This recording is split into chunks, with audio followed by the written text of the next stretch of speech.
श्री भगवान महायोगेश्वर हैं, करुणा करके बता रहे कि उपासक यज्ञ के द्वारा ही परम पद को प्राप्त होता है। कल कई यज्ञों का वर्णन सारांश में किया गया था। ब्रह्म यज्ञ, प्रत्येक कर्म में कर्ता करण क्रिया पदार्थ सब कुछ ब्रह्म रूप है, ऐसा अनुभव करना ब्रह्म यज्ञ, जो कल वर्णन हुई थी। ब्रह्मार्पणम ब्रह्म हविर् ब्रह्माग्नो ब्रह्मणाहुतम ब्रह्मविद्यम गंतव्यम ब्रह्म कर्म समाधिना। इसी को भगवद अर्पण रूपी यज्ञ की व्याख्या कल की थी। संपूर्ण क्रियाएं, संपूर्ण पदार्थ भगवान के हैं और भगवान के लिए कर रहे, ये भगवद अर्पण रूपी यज्ञ है। और एक अभिन्नता रूपी यज्ञ का वर्णन किया था। असत से सर्वथा विमुख होकर परमात्म स्वरूप में अभेद भाव से तन्मय हो जाना, ये मैं ब्रह्म स्वरूप हूं, ये सबसे बड़ी ब्रह्म यज्ञ का वर्णन हुआ था। कर्तव्य कर्म रूपी यज्ञ का वर्णन हुआ। केवल दूसरों के लिए ही सुख का संपादन जो करते हैं वो कर्मयोगी कर्तव्य कर्म रूपी यज्ञ करते हैं। संयम रूपी यज्ञ का सारांश में कल छोटे छोटे श्लोकों में वर्णन था। एकांत काल में अपनी इंद्रियों को विषय में प्रवृत्त ना होने देकर परमात्मा में लगाना, ये संयम रूपी यज्ञ है।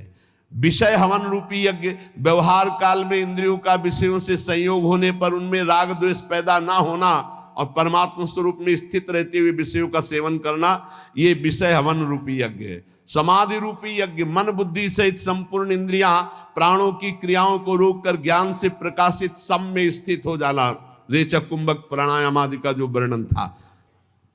अब द्रव्य यज्ञ का वर्णन, संपूर्ण पदार्थों को जो अर्थ के द्वारा प्राप्त होते निस्वार्थ भाव से दूसरों की सेवा में लगा देना द्रव्य यज्ञ कहलाता है।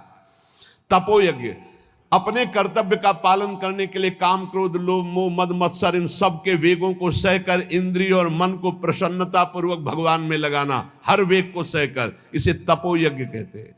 एक योग यज्ञ है, कार्य की सिद्धि असिद्धि में फल प्राप्ति में हर्ष शोक न होना, समान भाव रखना, सुख दुखे समय कृत्वा लाभा लाभो जया जयो, ये योग सिद्धि है, ये योग यज्ञ है।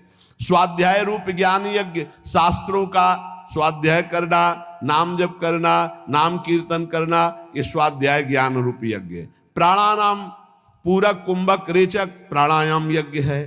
स्तंभ वृत्ति प्राणायाम रूप यज्ञ, नियमित आहार करते हुए प्राण और अपान को अपने आप में रोक देना स्तंभ वृत्ति रूपी यज्ञ कहलाती है। इतनी यज्ञों का वर्णन कर सारांश में होगा। इसके बाद भगवान कहते हैं यज्ञ शिष्टामृत भुजो यान्ति ब्रह्म सनातनम नायम लोकोस्ति यज्ञस्य कुतोन्यः कुरुषोत्तमो। हे कुरुवंशी श्रेष्ठ अर्जुन, यज्ञ से बचे हुए अमृत का अनुभव करने वाले सनातन पर ब्रह्म परमात्मा को प्राप्त होते हैं। यज्ञ ना करने वाले मनुष्य के लिए ये मनुष्य लोक भी सुखदायक नहीं, फिर परलोक कैसे सुखदायक होगा। तो भगवान का यहां क्या कथन है, यज्ञ शिष्टामृत भुजो यान्ति ब्रह्म सनातनम। निष्काम भाव से तुम्हारे पास जितनी भी वस्तु सामग्री है परिवार और समाज की सेवा में लगा देना, और जो आपको सेवा के बाद बच रहा उसका सेवन करते हैं, एक ऐसा और एक दूसरा।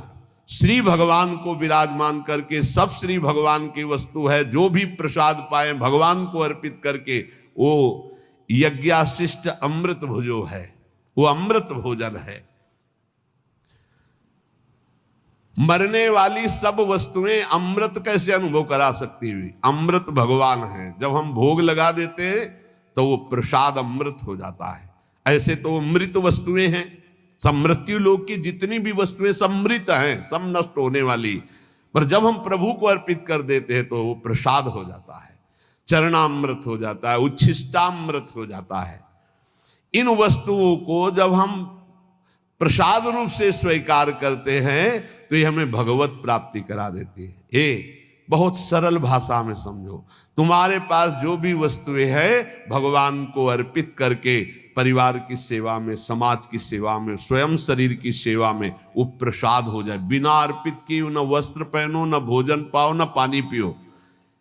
क्योंकि भगवान कहते हैं जो यज्ञ से अवशिष्ट वस्तुओं का भोग करता है वही परम पद को प्राप्त होता है, ब्रह्म को प्राप्त होता है। यज्ञ ना करने वाला मनुष्य लोक में नहीं सुखी रहेगा, फिर परलोक की बात क्या है।